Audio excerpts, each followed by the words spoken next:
சென்னையில என்ன நடந்திருக்கு அப்படின்னா, வல்லூர் லட்சுமி பெருமாள் கோவில் தெருவை சேர்ந்த கோடீஸ்வரி, அவங்களுக்கு 64 வயசு. வல்லூர் எங்க இருக்கு அப்படின்னா திருவள்ளூர் மாவட்டம் அந்த சைடு தான் வரும்.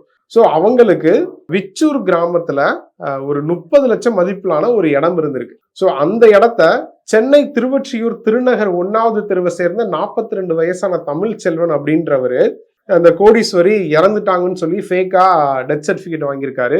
கோடீஸ்வரியோட வாரிசுன்னு சொல்லி 2 பேரை ஆள்மாறாட்டம் செய்ய வச்சு அந்த நிலம் இருக்கு இல்லையா, விச்சூர் கிராமத்துல இருந்த அந்த நிலத்தை 30 லட்சம் மதிப்புல அந்த நிலத்தை இன்னொருத்தருக்கு விற்கவும் செஞ்சிருக்காங்க.